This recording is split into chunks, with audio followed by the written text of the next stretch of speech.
E aí galera, beleza? Vamos falar de matemática? Pois bem, dando continuidade então aí aos nossos conteúdos, né? Apesar da distância, apesar dessa Covid, né? Espero que todo mundo aí em casa esteja se precavendo. Afinal de contas, é bem séria, bastante séria a doença, mas estamos todos fazendo esforços, né, de todas as maneiras possíveis para poder ficar em casa, né, importante nesse momento, e obviamente preocupados em oferecer para vocês, nossos queridos alunos, uma aula com a qualidade. E o bacana é que tudo que é novo nos empurra, né, uma nova realidade nos empurra a fazer algo diferente, algo novo. Espero que aos poucos a gente possa ir evoluindo, tá? Essa nossa dinâmica de aula e possa cada vez estar trazendo aulas melhores. Então essa primeira vai ser uma aula piloto, né? Onde eu vou trabalhar com vocês o conteúdo que estava sendo ministrado pelo professor Paulo Rogério. No módulo 4 do nosso livro 1, tá? Peço a vocês que todos estejam aí com seus livros nesse exato momento. Quem de repente não está com o livro ainda, dá uma carreirinha no quarto, ou se você estiver no quarto, né? Dá uma carreirinha na estante, pega o livro. Vamos precisar e vamos utilizar ele, afinal de contas é uma aula, tá? Então vamos lá. A aula de hoje então a gente vai falar um pouco a respeito dos triângulos. Triângulo, figura geométrica plana com 3 lados, né? Aí fica um pouco até simples de vocês saberem esse conceito, principalmente estando no ensino médio. E aí, 3 lados ou 3 ângulos, beleza, é exatamente isso, tá? É exatamente isso. Inclusive nós temos um conceito, acompanha aí comigo, certo? Que nós temos aí no livro, que está aí na página 312, Matemática B, tá? E o conceito é o seguinte: os triângulos são figuras geométricas determinadas por 3 segmentos de reta consecutivos, isto é, cujos extremos são coincidentes, 2 a 2, formando os 3 lados e 3 ângulos, tá? Então esse é o conceito que nós temos aí na página 312. Onde é que nós podemos ver a importância dos triângulos, né, no nosso dia a dia? Na geometria euclidiana, a gente costuma dizer que um dos postulados de determinação que diz que 3 pontos determinam um único plano. Esse único plano é exatamente o triângulo, tá? É a figura mais simples geométrica que nós podemos ter. Essa questão de que forma exatamente um único plano, ela é tão pertinente, tá? Que inclusive quando a gente, por exemplo, quando a gente vê um tamborete de 3 pernas, alguém já fez essa experiência? Pega um tamborete, tá, aquele de 3 pernas, tá? Senta em cima, coloca assim em algum lugar, o local que você quiser, enfim. E você vai observar que esse tamborete, ele nunca vai ficar em falso, balançando, como diz o matuto, né? Em falso, ele não balança. Já às vezes você tem um tamborete de 4 pernas, ou então até mesmo uma mesa, né, com 4 pernas, e às vezes ela fica balançando, fica meio guenza, como diz o matuto. E aí a gente precisa colocar um calço em algum lugar, porque quando você parte para 4 pernas, digamos assim, né, a gente tem 4 pontos, e tendo 4 pontos, não necessariamente nós formamos um único plano, tá? Se esses 4 pontos que formam um quadrado seriam os vértices de um quadrado, né, isso do tamborete ou da mesa, enfim, se eles ficarem em um plano, digamos assim, um piso realmente bem plano, né, sem imperfeições, e ele não balançar, então nós dizemos que esses 4 pontos estão formando um único plano. Agora, e quando ele fica meio guenzo, meio balançando? Então, nesse caso, nós dizemos que está sendo formado aí não apenas um plano, mas nós temos 2, e são 2 planos que são apoiados 3 a 3 nas pernas, e adivinha só 3 a 3 o que é que nós temos? Triângulo. Pois bem, essa, certo, é uma premissa básica a respeito dos triângulos. Outra coisa que a gente também pode falar a respeito dos triângulos é o seguinte: na engenharia, na arquitetura, nós vemos a importância dos triângulos no que diz respeito às treliças, né? Que são justamente as formas que vêm a dar sustentação a diversas estruturas. Por exemplo, quem já foi no sítio, quem já foi e vê aquela porteira, né? Por que a porteira simplesmente não é um retângulo, né? Se você prestar atenção, você tem um outro varão de madeira atravessando assim, né, na diagonal, e outro atravessando na diagonal, justamente para quê? Para que possa formar triângulos. Isso por quê? vamos lá para a experiência. Se você quiser, você pode fazer essa experiência aí em casa, tá? Se você pegar uma caixa, tem um negocinho bem gostoso chamado Toblerone, que eles vêm numa caixa assim que tipo é como se fosse um prisma, né? E que ele tem uma base triangular, bem diferente. E se você prestar atenção, você não consegue deformar esse triângulo, né? Já se você pegar, por exemplo, uma pasta de dente, ou então até mesmo uma caixa de fósforo e tirar o miolo da caixa de fósforo, você consegue ficar deformando o quadrado, coisa que não acontece com o triângulo. Outro experimento que você pode fazer, sei lá, 3 palitos de picolé, fura nas extremidades, amarra com um cordão. Duvido que você consiga desmanchar sem quebrar, obviamente, a estrutura, né, meu compadre? Você não consegue desmanchar aquele triângulo, ele é um pouco mais resistente do que, por exemplo, se você fizer um quadrado ou um retângulo, tá? Se você faz um quadrado ou um retângulo, você observa que ele, tipo, meio que desmantela assim, um pouco as suas estruturas, não é isso?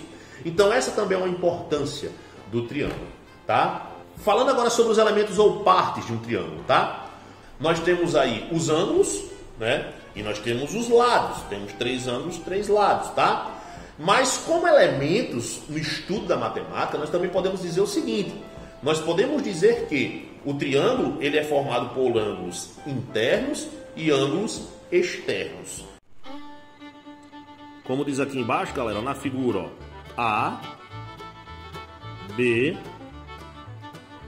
e C são os vértices, M, N e P são os lados, alfa, beta e teta são os ângulos internos, X, Y e Z são os ângulos externos. Uma observação a ser feita aí é justamente com relação à utilização de letras maiúsculas para determinar os vértices e letras minúsculas para determinar as medidas dos lados, letras gregas para os ângulos ou ainda letras minúsculas, tá? Para os ângulos também, beleza? A soma dos ângulos internos em todo e qualquer triângulo, independente do seu formato, independente de como ele seja, tá? Sempre resulta em 180 graus. Essa é uma informação, inclusive, que muitos de vocês já trazem, né? Quando vem aí no ensino fundamental. Temos também os ângulos externos. Já que eu falei a respeito dos ângulos externos, então, será que eu poderia pensar a respeito da soma dos ângulos externos? E que valor seria esse? Vamos para o papel ver agora? Se liga aí, menino, agora como é que faz a parada, vice? Olha só, se você tiver, por exemplo, um quadrado, eu já peço logo desculpa, certo? Porque minha mão é meio ruim de desenhar. Paulo Rogério é quem é o artista do desenho, tá? Suponhamos que você tem um quadrado, beleza? Nós sabemos o seguinte, que o quadrado, ele apresenta os seus 4 ângulos internos medindo 90 graus. Não é isso? Sabemos disso muito bem. 4 ângulos internos medindo 90 graus.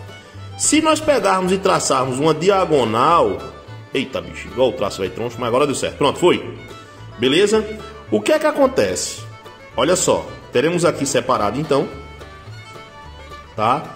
360 graus, que é a soma dos ângulos internos, dividido agora para 2 figuras. Adivinha 360 dividido por 2, quanto é que vai dar? Olha, 180 graus. Beleza? Ah, beleza, Bruno. E agora? E os ângulos externos, né? Vamos lá. Ângulos externos, o esquema é o seguinte. Vamos supor que você tem aqui um triângulo, retângulo, beleza? Aqui nós temos 90, 60 e aqui, ó, 30 graus. O que é que acontece? O ângulo externo é justamente aquele que vai ser formado pelo prolongamento do segmento de reta que determina esse lado. Então, esse ângulo de 60 graus vai ser suplementar em relação a esse outro carinha que está aqui fora. Lembrando que ângulos suplementares são aqueles que juntos formam 180 graus. Beleza, 60. Mais quanto para poder formar 180? Então, nós temos aqui, ó, 120. como sendo o seu suplemento, beleza? Se a gente pega então aqui, ó, tá? O prolongamento desse segmento de reta que determina esse lado, nós teremos aqui, suplementar ele, obviamente, se aqui vale 90 graus, para formar 180 aqui vai valer quanto? Vai valer 90. Beleza. Pegando aqui o prolongamento agora, ó, deixa eu ajustar aqui o foco, foi. Desse segmento de reta, o que é que acontece? Nós teremos aqui, ó, suplementar a 30, ou seja, quanto mais 30 para poder formar 180 graus, então nós temos aqui 150. Agora é conta de bodega, menino, bora lá, ó. Conta de bodega aqui agora, vamos lá. 120 mais 90 mais 150. Olha só, menino, que negócio, olha. Olha isso, aqui, ó, graus, né? E vai dar 0. Olha isso, ó. 9 e 5, 14 com mais 2, 16. 6. Vai um lá para riba, olha. 1 mais 1, 2 com mais 1, 3. Menino, olha essa garapa aí, ó. 360 graus, beleza? Existe ainda algo que nós devemos comentar sobre a formação dos triângulos. Não é pegar 3 lados, tá? Sei lá, 3 palitos e 3 coisas e simplesmente juntar e aí está sendo formado um triângulo, não. Não necessariamente isso vai acontecer. Uma coisa que nós precisamos entender é o seguinte: precisamos entender que existem condições para a formação desse triângulo. E quais são as condições para a formação desse triângulo? Então, galera, como eu tinha... Então, pessoal, se liga só aí, ó. Sobre a condição de existência de um triângulo, uma coisa que a gente tem que observar é o seguinte: a relação existente entre a medida do maior lado do triângulo e as medidas dos outros dois lados, tá? Qual é a condição de existência? É que a soma dos outros dois lados seja sempre maior do que a medida do lado maior do triângulo. Por exemplo, nosso primeiro caso aqui, ó. Aqui nós temos o lado maior, tá? E nós temos dois lados menores aqui.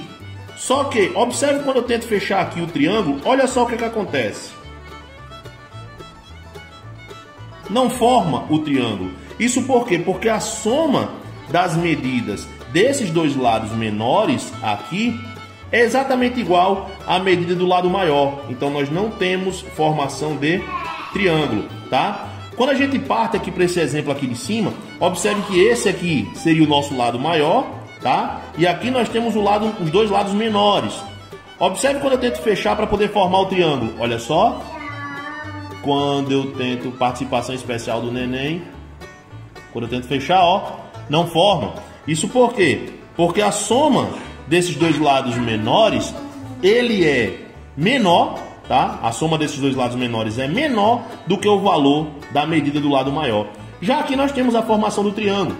Isso ocorre por quê? Porque quando você pega o lado que apresenta a medida maior, tá? Ele tem o seu valor menor do que a soma das medidas dos lados menores. Vamos comparar agora? Olha só. Eu tenho aqui o lado maior, tá?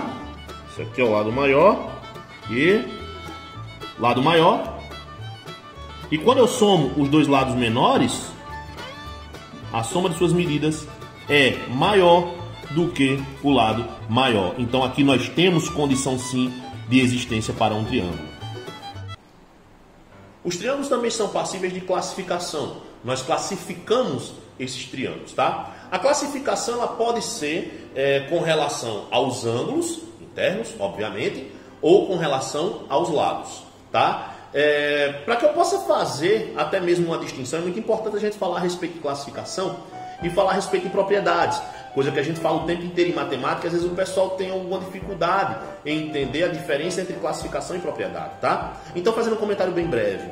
Quando a gente fala a respeito de classificação, até porque esse comentário a respeito da classificação, ele é extremamente pertinente, porque ele vai fazer com que a gente corrija algumas falhas conceituais que a gente possa vir a ter, não apenas a respeito dos triângulos, mas também com relação a tudo que a gente estuda na matemática.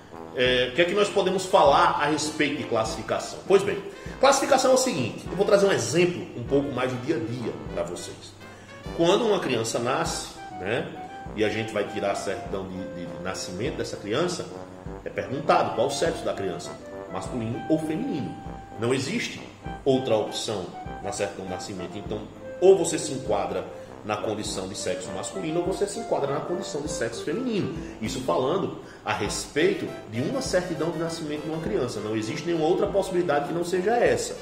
Quando a gente fala a respeito de propriedade, a gente está falando a respeito de características que não necessariamente tem que se enquadrar em algum lugar. Por exemplo, quando a gente vai falar a respeito de gosto musical, as pessoas podem gostar de sertanejo, as pessoas podem gostar de rock, as pessoas podem gostar de forró, e ainda tem outra possibilidade: você não pode gostar de nada. Então, nesse caso, tá, é permitido que você, por exemplo, não tenha preferência por nenhum estilo musical. Tá? Então nem todo mundo se enquadra naquele compartimento. Então isso é propriedade, isso é característica. Tá? Então temos que entender bem a diferença entre classificação e característica.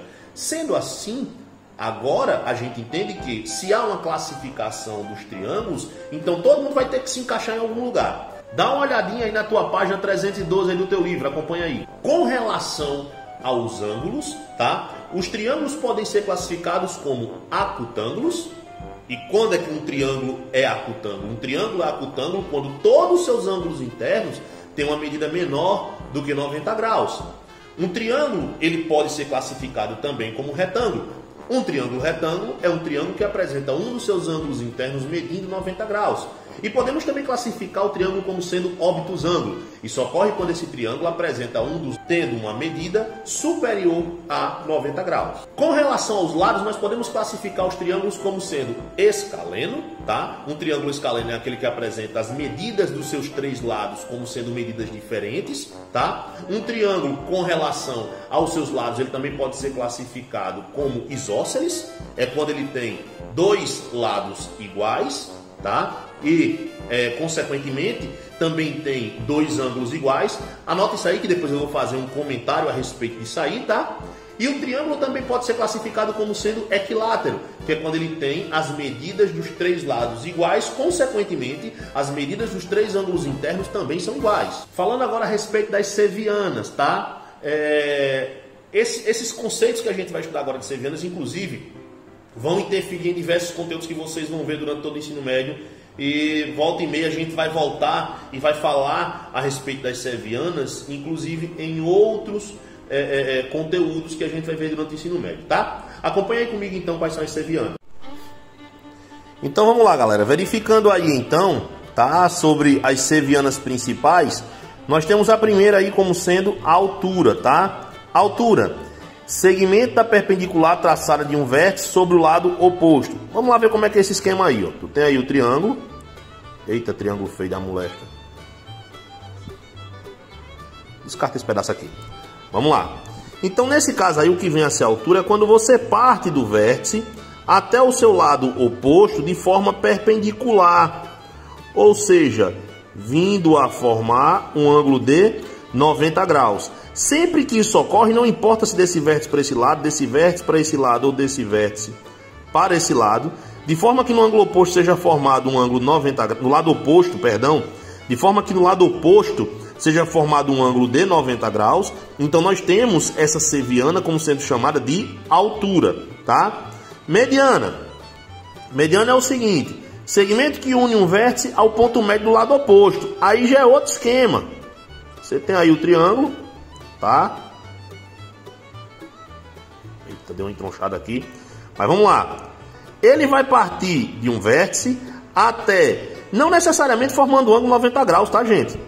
Não necessariamente formando ângulo 90 graus. O que importa é que ele venha até exatamente o ponto médio, ou seja, a metade do caminho daqui até aqui, no lado oposto. Participação especial da formiguinha aqui, ó. Vai, formiguinha, sai daí. Vamos lá, voltando para cá, tá? Então aqui, ó, ele vai partir até o ponto médio desse lado oposto. Bissetriz interna. Quando a gente fala sobre bissetriz interna, conceito é o seguinte: segmento cujas extremidades são um dos vértices e um ponto do lado oposto, de tal forma que divide o ângulo interno desse vértice em dois ângulos de medidas iguais. Aí o esquema é o seguinte, ó, você tem lá o outro triângulo, tá? Aqui. Esse foi o mais bonito que ficou. Estou dizendo, ó, que com o tempo vai melhorando. O que é que acontece? Se eu vou partir desse vértice até o lado oposto, aqui eu tenho um ângulo sendo formado, tá? Então, a bissetriz interna é aquela que vai fazer com que esse ângulo seja dividido ao meio, não necessariamente atingindo o lado oposto a esse vértice de forma perpendicular, não necessariamente atingindo no ponto médio, tá? Mas dividindo esse ângulo em duas medidas iguais, tá? O fato de nós termos uma bissetriz interna não quer dizer que necessariamente seja uma mediana, não quer dizer necessariamente que nós estejamos determinando a altura. Pode existir coexistência de conceito? Pode, mas isso não é regra, tá? Se liga nisso aí. Acompanha aí no livro aí comigo, tá? Na página 313, qual é o conceito que nós temos, tá? De sevianas. Vamos lá então. Fica com o livro na mão, tá? Sevianas principais. Uma seviana é qualquer reta que parte de um vértice do triângulo e encontra o lado oposto ou seu prolongamento. Então preste atenção nesse detalhe de ou seu prolongamento. Por quê? Porque nós temos três conceitos de sevianas que são amplamente utilizados e nós temos dois que são um pouco menos utilizados. Mesmo assim, temos que estar preparados para qualquer situação no Enem, tá? E aí, nesse caso, como bem dito aí no conceito, nós temos o seguinte, que a seviana é um segmento de reta que vai partir de um vértice até o lado oposto a esse vértice, tá? E existem algumas condições nesse primeiro caso, em que nós estamos tratando a seviana como sendo uma seviana interna ao triângulo. Mas nós também podemos ter essas sevianas, tá? Partindo de um vértice até o prolongamento de um desses lados. Aí, galera, o negócio agora vai ficar elaborado demais no desenho, me perdoem aí, mas aí vai ficar difícil para mim, mas vamos lá. Bissetriz externa, segmento cujas extremidades são um dos vértices e um ponto do lado oposto, ou seu prolongamento, de tal forma que divide o ângulo externo desse vértice em dois ângulos e medidas iguais. Vamos traduzir o esquema aqui, ó. O triângulo é esse aqui, ó. A, B, C. E observe que aqui a gente tem, tá? O ângulo externo A, beleza? Que é o ângulo formado no prolongamento desse segmento de reta. O que é a bissetriz externa? Ora, se eu tenho um prolongamento aqui oposto a esse ângulo, tá? A bissetriz externa vai ser justamente esse segmento que vai em direção desse vértice, partindo desse vértice, a esse lado aqui, que é um prolongamento desse segmento de reta, dividindo esse ângulo externo exatamente ao meio, tá? Então é mais ou menos aquela lógica da bissetriz interna, dividindo, a lógica é o quê? Dividir o ângulo ao meio, sendo que a bissetriz interna divide um ângulo interno ao meio e a bissetriz externa divide o ângulo externo ao meio. Mediatriz, segmentos perpendiculares aos lados, que passam pelos respectivos pontos médios. Cuidado, cuidado, não confundir isso aqui com altura, tá, gente? Porque a altura, ela parte de um vértice em direção ao segmento oposto de forma perpendicular.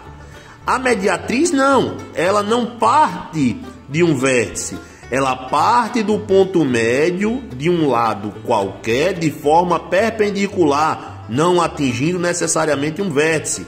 Aqui é um ponto médio, aqui é um ponto médio e aqui é um outro ponto médio. Não necessariamente esse segmento atinge algum dos vértices desse triângulo, beleza? Falando agora a respeito de congruência de triângulos, tá? É interessante a gente saber, e cuidado, muito cuidado nisso aí, para que vocês não possam estar confundindo congruência com semelhança. São duas coisas distintas, tá?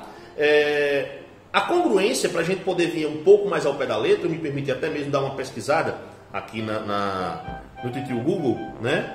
E aí vamos dar uma olhada no dicionário, o significado da palavra congruente. Diz o seguinte, congruente é um adjetivo atribuído a tudo aquilo que coincide ou é correspondente a algo, em características, propriedades, atribuições, etc. Ele se refere a uma característica que expressa semelhança entre dois determinados assuntos ou que seja coerente, apropriado e pertinente. Observe que essa segunda parte do conceito, quando a gente fala em semelhança, é semelhança com que diz respeito ao conteúdo, tá? De um assunto debatido, tá? Então, é mais ou menos por aí. Mas na matemática, semelhança é uma coisa, congruência é outra. Inclusive, aqui nós temos mais apropriadamente o seguinte, ó. Para a matemática, congruente é uma característica atribuída às figuras que derivam de uma outra, através de transformação circular. Por exemplo, na geometria, duas figuras são congruentes se elas possuírem a mesma forma e tamanho, tá? Tamanho. Se liga nessa palavra aí. Sendo assim, quando a gente for estudar a semelhança de triângulos, a gente vai ver que essa palavra tamanho, ela não é tão contundente. Se liga aí agora, pra gente ver os casos de congruência. Agora falando aí sobre congruência, tá? Nós temos aí os casos de congruência. Dá uma observada aí, gente. Ó, esses três tracinhos aqui, ó. Estão ligados, ó? Ó, três tracinhos, tá? Fica ligado nisso aí. Vamos lá. Primeiro caso, lado, ângulo, lado. Dois triângulos são congruentes, ou seja, né, são idênticos, pelo caso LAL, quando possuem dois lados e o ângulo formado entre eles congruentes, ou seja, com a mesma medida. A medida desse lado é a mesma desse, a medida desse lado é a mesma desse, e o ângulo formado entre eles tem exatamente a mesma medida. Então aqui nós temos um caso de congruência, em que esses triângulos vão ser idênticos. Observem esse símbolo aqui, que quer dizer idêntico a. Segundo caso, tá? Ângulo, lado, ângulo. Dois triângulos são congruentes, pelo caso ALA, quando possuem dois ângulos e o lado adjacente a eles congruente. Então, olha só. Nós temos aqui o ângulo C e o ângulo C' com as mesmas medidas, o ângulo B e o ângulo B' exatamente com as mesmas medidas, e o lado adjacente a eles. Adjacente quer dizer o quê? Que está ali juntinho, está pertinho, forma eles, tá? Também exatamente com a mesma medida. Nesse caso, nós também temos congruência, ou como diz o símbolozinho aqui, identidade, tá? Idêntico a. Terceiro caso, dois triângulos são congruentes, pelo caso LLL, quando possuem os três lados congruentes. Olha só, de mesma medida. Esse lado tem a mesma medida desse, esse lado tem a mesma medida desse, esse lado tem a mesma medida desse. Logo, esses dois triângulos são congruentes, ou seja, idênticos, tá? E o quarto caso, lado, ângulo, ângulo oposto. Dois triângulos são congruentes pelo lado, ângulo, ângulo oposto, quando possuem um lado, um ângulo e o ângulo oposto a esse mesmo lado congruentes. Ou seja, nós temos o ângulo C e o ângulo C' como sendo de mesma medida, congruentes. Essa medida desse lado do triângulo correspondente a esse, tá? Também apresenta a mesma medida. E nesse caso aqui, ó, A e a linha também apresentam a mesma medida. Nesse caso aqui, então, tá? Esse lado é oposto a esse ângulo, apresentando exatamente as mesmas medidas aqui, em relação também a esse ângulo aqui. Ângulo oposto, lado, ângulo. Lado, ângulo oposto, lado e ângulo. Nesse caso, então, nós temos aqui, tá? A identidade, a congruência. Vai uma observação aí, tá? Galera, se liga aí, tá? Observaram os três tracinhos o tempo inteiro sendo utilizados? Pois bem, existem alguns autores, isso varia um pouco, que usam um símbolo para congruência, mas esses três tracinhos aí estão sendo utilizados, tá? No livro de vocês que a gente observou agora. Esses três tracinhos, eles trazem uma outra nomenclatura, tá? Que a gente vai utilizar de forma mais ampla, quando a gente estiver vendo a parte de polinômios e identidade de polinômios, exatamente isso, tá? Esses três tracinhos vão aparecer, e esses três tracinhos significam idêntico a. Então, nesse caso, a gente está utilizando o símbolo de identidade para expressar uma congruência, e isso pode ser pertinente, tá? A gente pode utilizar o símbolo de congruência como podemos também utilizar esse símbolo de identidade, extremamente pertinente, já que a gente está falando em duas figuras idênticas, já que apresentam a mesma forma e também tamanho, então é pertinente a gente também utilizar o símbolo de idêntico a, que são justamente esses três tracinhos. E para finalizar, então, a nossa aula hoje sobre triângulos, uma observação importante que eu preciso fazer, que é justamente com relação às medidas, tá? Dos lados em um triângulo e o ângulo oposto.